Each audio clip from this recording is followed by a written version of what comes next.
Merci, c'est moi qui suis sur la carte d'émission de la vidéo de la s'abonner, et puis vous partager la émission voilà des parce que chaîne chaîne patriotique, les chaînes de libération, les chaînes pour la libération de l'autre vous sur les scènes mon point de résistance toujours pour que non bokanaï et la libération bokanaï et manakati ya maboka ya baokipa tant que l'occupation cela veut dire que eza musée le père peut-être bande commission ba historique ya occupation te bande commission na occupation la kisini occupation eza musée le père Kabila le père akena tuyana ba Rwandais a signé ba accord na e pona mbenga na Mobutu na ba façon nyonso te makamaki ya so faire aux pouvoir ndakena bondima ko sala ba accord entre ye na ba Rwandais pour accompagner pour la renverser le régime ya Kabila.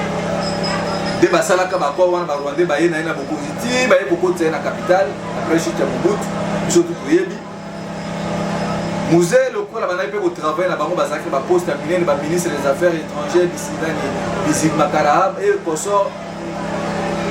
Quelques années après tant que musée Zuma beaucoup de s'installer conscience ya moto et ko ça la carte ya musée alors non bino baki pona ko accompagner ngai c'est le moment il faut que on amboka na bino ba misusu bazonga ba misusu batika lokola ba politique na Kabila akosa musée koso o Kabila zalaka pe moko ba Rwandais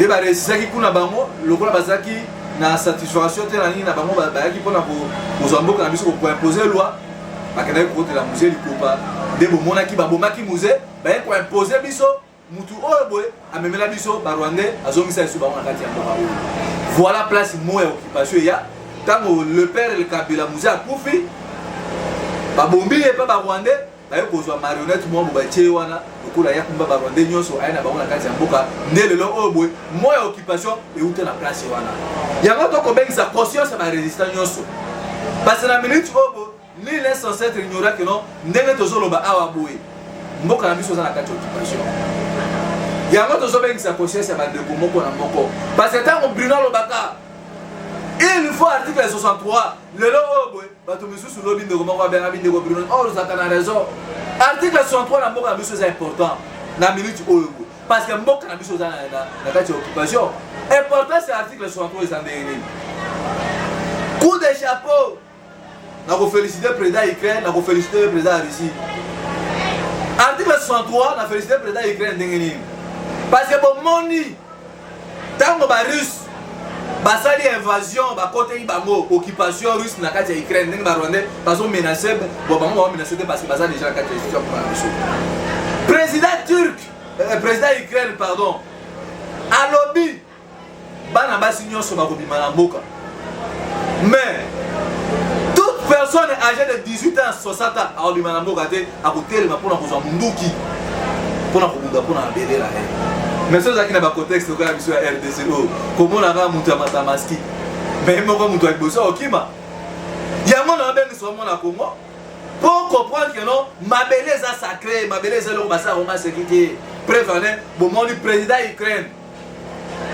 après avoir posé un appui de part et d'autre à lobby na comprendre que non Union européenne de se voir ngai autant et de se voir ngai États-Unis aussi ngai c'est le moment de désarmer devant Russie to kondima to kufa jusqu'à ce que Ukrainien souka osa nini akolala lelo oyo ba Ukrainien bien que basa muke tous les jeunes Ukrainiens azu munduki azo unda pona mabela mboka na ndenge moko tango to loba awa boy to kolala to kola muka to ebite Kagame akosala invasion d'une manière maintenant officielle na moi yango na bengi so mona Congo ozo conscience voilà place moi occupation uta il politique na même mutu avandi sur occupation ya mboka na biso yango na zo bengi sa yo article 63 eza exclu na contexte oya biso parce que il faut boyeba ce qui na bina so mamu kena féliciter le président russe c'est là accord au ba signé entre Russie na OTAN na États-Unis ezalaka que non ba pays wana après avoir bitumba 1921 ba signé ka accord pour na koloba que non aucun pays ennemi ya mboka lokola Russie akoki kosala frontière na autant de américain parce que Russie Union soviétique russe à l'époque bakenda kotia base militaire na bona Kiba pona nini ba Kiba na ba américain ba yokana te koto pe ba américain na ba russe ba yokana te ndebo mona ki babaka no ba pays wana nyonso Union soviétique moko te kosala pembeni ya pays wana ya Russie mais lelo oyo boy ba américain baza bato liboso ko violer charte wana. Pourquoi bazui Ukraine lokola mutu gachite ba ko manipuler Kagame Rwanda balobi te to ke ko ba militaire na biso aux environs ya frontière ya Russie pona ko sa nini pona ko espionner bango lokola nde biso bazo ko espionner biso apo biso na militaire so ba espionner biso parce que tina ba mboka ko ba Mozambique e espionner biso Russie alobi no bino bo violer principe bolo baki ngana tia ba militaire na ngana kibate mais bino commence que bozo ya botia ba tuna bino awa na kati ya Ukraine po ba espionner ngai voilà donc na minute oyo boye ba le commission bazo baka no Poutine mutu mabe non Poutine aza mutu mabe te Poutine azali légitime défense na droit de balobaka yango parce que amoni moyibi amoni ndoki de biso to mona Félix Ndoki ya République to ko belela mwana Congo ndenge papa honoré manda lobaka il faut telema parce que occupation obiso tozala ngo même ba professeur minere na mboka na biso ba koma ba livre pour occupation eza ko salema moko ta ko lobela ngo na Cameroun na ko mona professeur Onana a ko lobela makambo occupation Congo mais yo mona Congo oza na distraction lelo oyo boy boko condamner Russie mais ce que totali à l'époque ba américain ba kena oza na invasion na Irak ba côté la bazwa Osama Ben Nani oyo boy président nani oyo boy Saddam Hussein ba kota na mboka bato sapu tabato lelo oyo boy ba français ba ko fungola munoko na bango ba koloba ba ya ba kota na Libye lelo oyo Libye na kao ba kota na Côte d'Ivoire ba kanga Laurent Gbagbo nani alobela bango mais ko Poutine a sali légitime défense bino bozolo ba ke Poutine a violé non Poutine a sorti à observer bino a ko elisa bino kono makambo boko sala oyo boy bolingi te. Donc il y a le Poutine Moutounionso a commis pour condamner Poutine mais moi je n'ai pas condamné Poutine je pour encourager Poutine parce que à mon déjà ça n'apporte un gap il y a moi dans le bino avant bino ça m'a il faut on a déstabiliser dans l'Ukraine côté ba ukrainien peut n'a féliciter bango parce que ba lobby la patrie est sacrée de le président dans une détermination maintenant mais tout la situation qui n'a contexte quoi ya Congo vraiment est-ce que Félix vraiment ko signer vraiment que non tout Congolais si Mamunduki mais quand on a dit que là pour ba mokase yango nazo bengi somo na Congo article 63 est inévitable na mboka na le pays est dans l'occupation donc na minute oyo boy makambo zo leka entre la Russie na Ukraine il faut biso peuple congolais et travailler tout na biso et traverser na biso bino ba dirigeant congolais bon réfléchir plus de 3 fois parce que lobby a boy dès makambo ezali na relation diplomatique. Sauf que la diplomatie similitaire et c'est un rapport de force. N'est-ce Poutine a salué pourquoi pour que non à se faire respecter dans le monde. Le logo est beaucoup moins que tous les pays qui ont monopole. Parce que la diplomatie est similitaire. Parce que la force de la négociation est similitaire. Poutine a lobby nini toi appliquer maintenant force. Oh bon pour les sur la Kinshasa na Congo. On a diplomatie à m'opposer à Mboka. Félix Ndoki. Mboka moko ta batraiter ka bongo prévenir bomoni na Russie baza ko agresser bino ba Rwanda baza ko agresser biso boy bino boso bakaka ke c'est la diplomatie du chef de l'état c'est la diplomatie de Félix tout ça na ko bisi bino que non la diplomatie surtout pour négocier simité ni na mo si par rapport de force le quoi va pays nous soit à moins de comprendre que non RDC c'est un pays passoire nous avons des dirigeants faibles un président faible Paul Kagame ko sakana nga lingi Papa mona quand même Paul Kagame ko saboter na sommet na bango ba otaki ko sala aya makambo encore 10 abeba Paul Kagame saboter ama boyo ya Soki bo sala attention tena amno to komi oyo boye je vous dis to kola ko la muka Kagame akokota na Kinshasa parce que lelo oyo boye to solo bango to nganga Boko me ko lukaka mama océan Boka ngai Boko mi ko luka bino na bima so boka nga bozwani ngana bunda bitu ba pola mboka na bino bato boka so no mutu oti na ngate na bunda ka mukola mboka ndenge ba ukrainien bazu conscience lelo oyo boy ndenge ba biso tozo ki déjà conscience avant même que ba ukrainien bazwa mais bino bozana conscience mo boy et puis bino bato ya aner ko boko loba Si vous avez besoin de l'adresse, vous avez une carte électeur. Le téléphone, vous avez un GPS. Vous pouvez localiser. Mais pourquoi vous avez un moisi à Batou? Moi, je suis à Batou, je suis au beaucoup de Dakar. Ma campagne est dans l'Est, pour nous, on va violer ma maman. Pourquoi on dit que Fungoli c'est le Fungoli fait na Batouana mais beaucoup de journalistes beaucoup de biso batu o boto ko ça de veille patriotique pour que non ba congolais pas comprendre nani azamu ina biso et puis déjà va comprendre ngo monia ba congolais c'est politique na mina et politique na me Kabila il faut tomber na Batouana pour na bango tu le bazan de ko ba congolais parce que tu le bazan qui de ko na biso ba congomani a dinaki déjà Asena Bitumbana Rwanda Nenge Muzitu, excellence c'est mon leader à moi, à Loba, pour que Kimia et Namoka Oeboy, il faut faire la guerre avec le Rwanda, pour que le Rwanda respecte la souveraineté de Misso. Le Oeboy, Bomani Poutine à Lobby, le président, il y a écrit que non, a déposé armes. À Lobby, tu as déposé armes, parce que tout ça, nous avons l'indépendance de la Misso. Yo, c'est quoi moi, au Congo? Oh, il y a un mot que ça menacé. Aux autres, pour la carte, la leader Baloba. La leader Baloba. Bino boza valider ni balo. Valider me kolo bali soute. O ba lobby wana déjà coquille parce que ça est déjà mot d'ordre. Prenez-vous en charge. Avant même que non mon conseiller Martin faut lo bango. Mbutambu te tient si gars de bien qui passe qui collabo na ba Rwandais. Alors ba déjà prenez-vous en charge. Mutuna muto za conscience bisika zali. Parce que là ils ont pela na Ukraine ba komona ba za kuna. Ba komona moto ko pela kuna. Poutine lobby a ozonga simate. Yango ta ko ko benza bandeko mboka mopaisa ka mboka mopa boko mwana bazo ko bombarder ba ko kufa boya to bunda awa to tonga ai pa na biso to bunda na bato ba ko bundisa biso to za rappel ki mena bato ba uza ki mena biso mais bandeko musu bazo ba na biso ba critique boko critiquer biso oui critique za na ngoma la mais critique pe za ba critique boko po za ko tonga po za ko pesa pe que non bato ba ko sala musa bazo mériter pe quand même ba encouragement na bango. Donc quand on commence à jeune congolais, on est tout le monde pour la mboka, bango ba komi na makambu ya leadership. C'est décevant. Ce qui est là oh boy, président Ukraine, alors que non na za leader, bota la mutu atiki palais présidentiel. Ake on rejoindre Barcelone na front. Et ça fait que oya biso le putain oh le régime a fait ça cause à Kabatu. Que non na ko tia mo na na danger pour que non ah zamingaye. Coup de Japon na peuple ukrainien. Coup de Japon le président ukrainien a lobby na kufa na basoda na front. Mais Félix a nouveau nous au kosa batu ah que non na okena kosa l'installation na nani na Ituri pour que kimeya. Depuis on ba makamona ki maison na ekota na Ituri. Yo siko mutu vandi. Ozo sera que non ba pesa au mot d'ordre. Mot d'ordre ozo ngwe pa nani. Quand tu as un leader politique congolais oyebwe. Ba ngone so ba komi na zera chemin zo memba ba na dialogue. Ba plateforme ko bota malokwa mayebo. Il faut que nous soyons conscients. Et puis, ma camarade sur le canal russe na Ukraine est interpellé déjà le peuple congolais parce que Kagame a collé à l'objet na Boutou, mais il bangi na zolo donaye, alors bien que nous n'avons pas appelé beaucoup ça du moment. Mais ce que tu tiens que tous les jeunes dernière mandat pour le bas à 18 ans révolu, tous les jeunes à Simba Boutou, je crois que l'on va beaucoup respecter, va beaucoup respecter. Et ça passe dans Marois.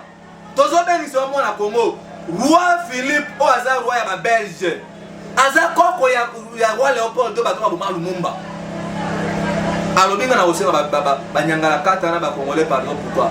Tout wana pour la ligne. Nous avons un président faible. Pas iba ma pour na président Martin Fayulu. Pas iba victoire peuple congolais. Mboka moko te kozo na considération. Alors binga na osema bato na pardon te. Stala sikoyo bo mutu wana aboy ko reconnaître ba dégâts au basala na Congo. Alingi lisusu aya ko défier peuple congolais.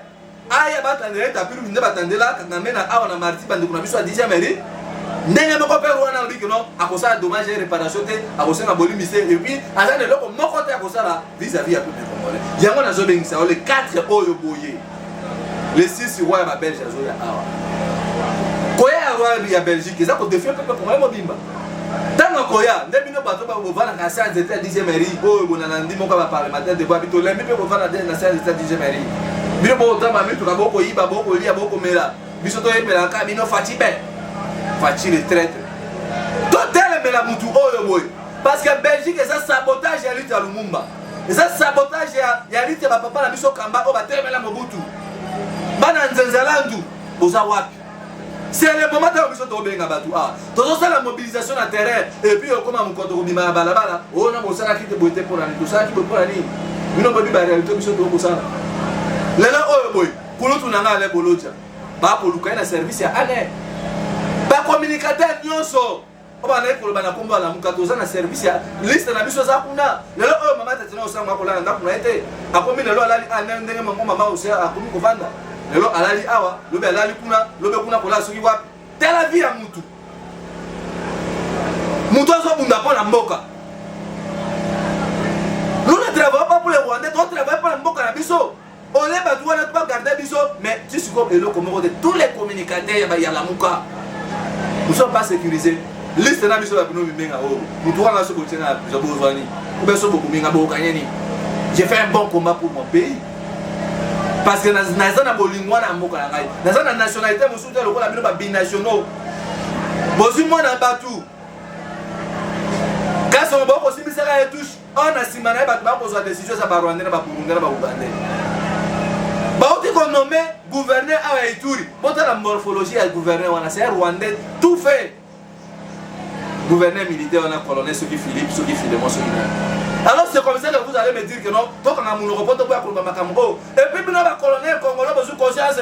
Colonel est bienvenu. Général Sylvano Kassongo. Colonel Kassongo, nous avons la bombe. Vous trahissez le peuple congolais. Si vous trahissez le peuple congolais, nous faisons un bon combat. Mais le combat, tout ça, on a battu, on a traître. Par contre, ici, les Rwandais n'ont pas profité de terrain. Tant que Paul Kagame a formé dans l'école militaire, tu n'as pas formé dans l'école après ça, on va pour Sakana à Dubaï.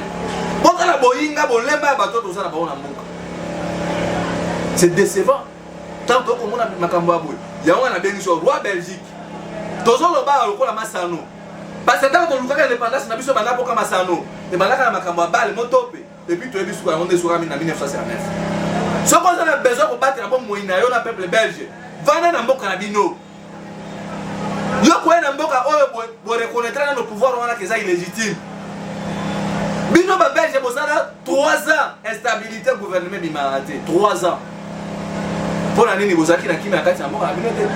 Mais bino ba to ba que non Félix Aïdi ma ponami. Comment est-ce que dans un pouvoir illégitime yo zo lo na kolonao kabu pour ya ko défaire peuple ko na mboka na bango. C'est décevant dans tout comme on a dit non.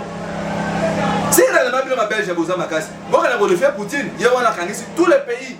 Ils en a autant, ils en a Azabingaye. Ils en a autant, ils en a États-Unis d'Amérique, na famille européenne na bino ba terroriste. Poutine a kanisi bino mundo. Bon quand on le ba muna. So ezaki na Afrique déjà bolinga kiboya mbamba. Cher président africain bino bozu conscience. Président Goïta bino bozu conscience na Mali. Le président de l'Afrique ne trahissez pas l'Afrique. Parce que le peuple africain a sous moi la déjà conscience. 70 ans après l'indépendance, c'est ça moi la 600 ans après la souffrance, l'Africain est coquille déjà. Il est temps que nous devons changer notre façon de voir les choses. Le pays est dans l'occupation. Tu vas continuer l'occupation, c'est Kaname et Hippolyte. Kabila, on va aller à Kabila. Deuxième traître de Chilombo. Il faut se débarrasser de la bataille pour que non, tout le ministère de l'occupation et puis tout développer dans le domaine de la santé, l'agriculture et consort. Jean-Marc Kabound. Tant que nous avons que guerre entre Félix et la minérale. Pour ça, la presse va pour Nathalie, n'a pas découvert Jean-Marc Kabound depuis 2019. Tant que besoin de prêter un serment Mukoloana. À 34 884 conteneurs et mis tout à Bakobalt et qui n'est en Chine. Une affaire à 27 millions de dollars américains. L'espace c'est mal. De 2019 à 2022 puis 2021 aussi. 34 884 véhicules. Oyo va na canassan de tema dame. Oko belle la caca. Jean-Marc Kabound. Maître nageur. Et ça passe na mao. Le état de droit. Je vous avais dit, nous avons besoin de l'état de droit, nous avons occupé. Dans le émission, nous avons une chaîne de libération. Même mon ami, moi, la motion Karine, le soit Bomaï. Tant que Paul Kagame a bien Félix a intimidé, on a rien à mon Karine Local sur le banda. Karine Local sur le juste à venir pour couper sa raison, pas pour mobiliser. Général Elvis, aboma policier, aboma batou, même pas 2 ans, bah où tu peux libérer. Alors, bien besoin quoi? Na pouvoir vous croyez réellement que non? Rossi mouke ne sera la mouke de l'or pour croire on dit ma vraiment la Félix ne l'omina va Thérèse Kapangala. Moutulo quoi là? Elvis a libéré. DG RVA, l'aéroport, nous sommes projet Basala Awako. Alias, une affaire à 5 milliards de dollars américains pour l'aéroport, l'aérodrome, nous sommes à Congo. 20 ans, Bakatela qui moutent en prison. Zambé. Donc 20 ans à Caméré, en 2020, à Saliga, il y a 1 mois pour Caméré, il va en prison. 20 ans, Caméré, même pas une année, il va libérer Caméré. Il y a en France, à Polia, à Pomela, à Posala, à Evi, n'est pas Misani. Les hommes de DG RVA va libérer. Moi, je suis combien de temps d'état de droit. Alors, qu'est-ce qui garantit? Ni les autres qui sont vraiment à l'état de droit, le pays est pourri. Il faut que nous chassons ces gens plus vite que possible. Félix, c'est un danger permanent. Ce que tu as attention, alors, on croit sur la banane. Bon, la liste est déjà planifiée. La liste est Rwanda, c'est service à l'année. Moutouali Bozo, papa, allez, Bolo, Joie. Mibale, Tatena, Osango, Océan du Congo, Mimbenga, Brinonga, Napolo Baboye, Lumumba Josué, Idriss Moussemo, Merlin Vouvou. N'a pas communicateur, monsieur, sur la Mouka. Oye boba ko ba ko na mboka kombo na bango za déjà visé ba ko mi kopesa ba journaliste misusu mbongo po ba invita biso to kenda ko ba kanga biso ya mona zo bengi so mona Congo totel ma 2022 o to benga na Félix parce que so to reza ko benga na batu oyo boy ba ronda so ki ba su pouvoir oyo boy vous avez déjà tout ndeto zo kena mukia na ressources ces missions o to so la pona bo Congo de okabu ya so to za no le ba manger des cas bocha vidéo oyo boy. Et puis deux hommes assis ma pote continuer au sol de la Macambo. Et ça pour les Kanakata. La radio c'est aussi un Congo. Les amoko ya maiko momani na ndiko wakimbo na mbenga bomoni ala toza na machine na mapela bisika oyo burusu kubanga. Mama biso awutaki kubota bana mapasa misatu.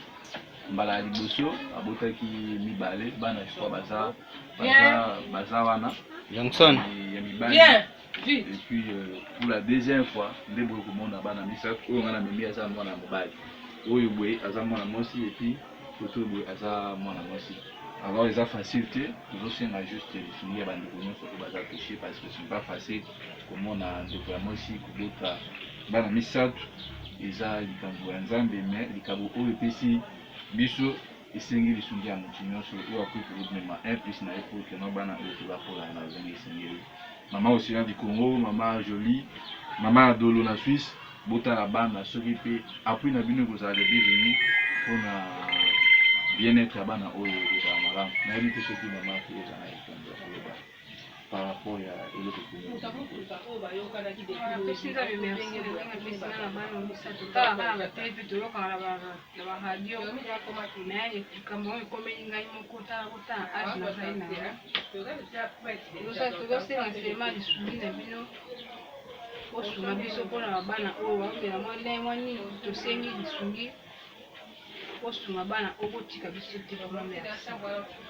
Merci.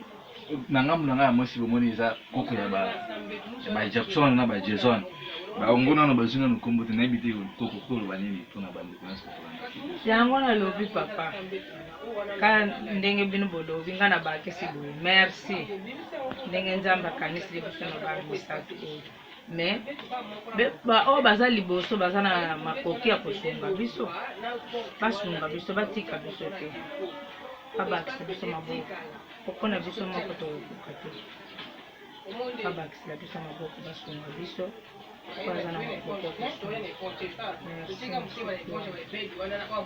Merci tout ce qui wana ndenge mama lobi juste tous en a besoin de soutenir bino mais qui les misusu to mona ka boy bana misatu gouvernement za responsabilité na bango soki mpe baautorité ya mboka na biso bakola na video oyo boye lisungi na bino mpona bana ekozala lebive. Merci. Wana eza video bokomona wana na ntongo ndeko ya mwasi wana bokomona ye alandaka mama Océan du Congo alobi ndeko Bruno mpo nga vai na masine na mapela ndeko wana mpe avana na mapela alobi naza na besoin naleka na chaîne ya mama Océan du Congo nalandaka bemission na ye soki akoki kosunga ngai ata na mwa eloko pour que no botala bana oyo misato na boti ndeko wana nazoloba aza na hôpital mpona 150 000 francs congolais seulement donc ekivaut à $75 ndeko wana mwasi aboti 3 bana mapasa akolela lisungi pa mama Océan du Congo asunga ye wana pembeni wana bomona deux jeunes garçons wana mbala liboso abotaka 2 bamapasa mbala oyo aboti 3 toyebi te prochainement so abota 5 so combien donc makoki ezali te mais na mboka oyo boye bato mboka oyo eza développé bato ya boye leta alingaka azwa bango apesi bango esika kovanda azwi bana wana charge miliki ekoso azosunga bana wana mais na mboka oyo ya biso kaka toza na baétranger bainfiltré bazosaka na badollar mais bato ya boye lisungi eza te nde bomonaki naza na kati ya video wana baza na besoin ya lisungi biso toza na makoki te naza chômeur mama osi asalaka te musala na ezalaka no kolakisa babilili wana epai ya bato oyo bakozala motema mawa basunga ndeko mwana mwasi wana aza moins âgé de 26 ans 3 bana mapasa moko ya mobali onga na memi wana bokomona na kati ya bilili oyo misusu wana koko na ye memi na gauche na droite baza bana ya basi nayebisaki ndeko wana na kokomisa message na oyo epai ya mama Océan du Congo mama Océan du Congo mpe na part na ye akokomisa oyo aye mongongo epai ya bato oyo boye bakolanda video oyo boye tosunga ndeko na biso ya mwasi mpona $75 américain équivaut à 150 000 francs bakangi babiloko na bango batia yango na kati ya hôpital donc aza kovivre na condition moko ya pasi l'état congolais aza wapi mpona kosokipe na bato ya boye nde bokomona bilili wana yo moto oza touché mwa lisungi na yo parce que biso toza bachômeur tokobunda bitumba mpona mboka nabaki ndeko mwasi nga naza na eloko te mwa moke nga naza nango nabaki emeka kosungeka na ti amela tati ya rouge na mwa lipa je crois mama Océan du Congo mbela bandeko wana basenge epai na bino ekomi epuis bino mpe na façon na bino bokosala de toutes les façons bandeko bakoki kosoutenir ndeko na biso wana ya mwasi parce que mboka ekopela moto mbongo ekomonana te balongolo biso bakangi mbongo bakomi komema biso na baji ya ping pong koto élection koto bonini na mboka za na kati occupation bino boko beta mazoro tisiko et puis ba jeune on na ko comprendre baza tuchu na mitu na bango élection ou rien mais bon mona ba je ba ko sa bino ba ba élection ba gouverner aux mois janvier 2022 et le mois wana on en avril et le mois d'avril on a mois ya mai pour organiser ka élection ya gouverner $1 million américains bon là déjà que non batu oyo boye baza ba mama na bescro miyibi élection quand on va gouverner pour la 14 provinces et puis province c'est moi qui balongo yango ya golaba 13 provinces écoutez $1 million américains bon comment on a déjà place transparence ces alités alors bino bon on dit ba gagner élection na bino ba jana boy pour gagner élection biso to so bengi sabino na nzela malonga boya iloba nzambe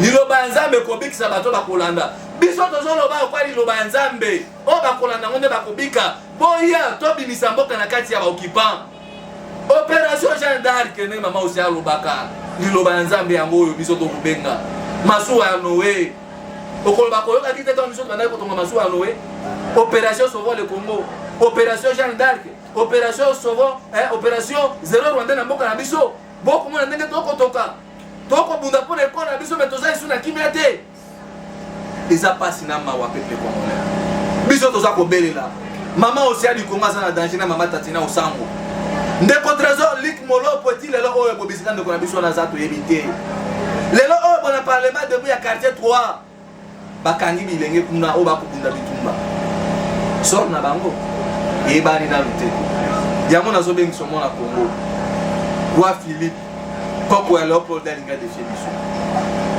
bitumba oyo eza ya mboka oyo ezoleka na Russie ete ya biso parce que na minute oyo boye bato na bato bazwi conscience bakomi kobatela oyo ya bango quelle que soit faiblesse na bango peuple ukrainien nous sommes d'accord avec vous et puis toza d'accord na peuple russe mpo bino tu bokobundaka mabele na bino eza te oka biso boye Félix soki balobi na ye boye oh non non ça la diplomatie epola moninga azobeto mabibotu yo zolo banga na kosala la diplomatie tokomi na suka émission lelo vidéo wana soki ndeko za toucher mama aussi ya Congo je crois que ça peut moko ba mama oyo boye tant komona motema ya bo mama na siri ko kanga motema te talent de quoi na za na souffrance so tali même na kati na sia makolo na ye makolo za ko vimba pona nini kolia ya malungu ezali te malnutrition to senga mama aussi ya Congo ba ndeko kabuya ko ba kena bozwa bango moko image ya personne parce que beaucoup mona ba image wana so ko na téléphone so ezo kana bien te kolia ya malungu ezali te alors bana wana to tia on ba na bande ko ba soutenir bituma na biso ndenge to lobi to bunda bituma pona mboka to za na problème moko te na batu oyo boye to za na problème batu bazo ko adresser biso to za na problème batu ba ko trahir mboka voilà notre lutte ndenge excellence Adolphe Muzitu alobaki Rwanda pour ça la visite n'est pas qu'elle a eu président faible mais Rwanda pour ça carte n'est soit continue à vous ba vous a disparu na kati merci iboka la Philippines ici là sur na monde na lubango soso jamais au kaba c'est quel que soit problème à ça na mo numéro ezali wana na se numéro ya mama aussi a pesa ali wana bo soutenir biso ba résistant parce que les 4 nous en balabala et puis les 6 tout le monde a bisika roi Philippe Apolika aïe a pour défier biso numéro ezali plus 243 81 73 11 702 plus 243 81 73 11 702 wana nde bakoki kokomela biso wana mpe bakoki kosunga biso na mwa mai mwa mateka mwa transport mpona kodeplace barésistant parce que bino mpe kuna bozwa na Belgique bisika bozokende na gare centrale na Nami bozwa ma transport mais botala sikoyo biso babiloko baproblème ya boye boyelanga na ntongo boye elekinga na mutu na mayele na mama océan tokozwa mbongo wapi mpo tosunga bandeko oyo yango tozosenga bino mwa transport moins $1, moins 2000, moins 3000 nayo pour essayer que non to bimisa peuple ebele na balabala pour que non tant to bima wana moi mai moko akozwa libanga moninga memie moi courage wana pour que non to sala musala auto ko bundawo na ndenge senyeli même papa na biso mairie Patrice Lumumba bitumba to ba na ko bundawo bazalaki na moi lisumbu yango pe na to za ko sala kimadiate mais to za na besoin que non biso peuple congolais to simbana main dans la main pour que ou bien na mongona congolais oyo boy ennemi na biso ezali i politique na bena chilombo oyo boy ba mena biso ba ronda kati soki nzamba lingi okuta na bino na mikolo ezali koya toza toujours na sensibilisation pour na cadre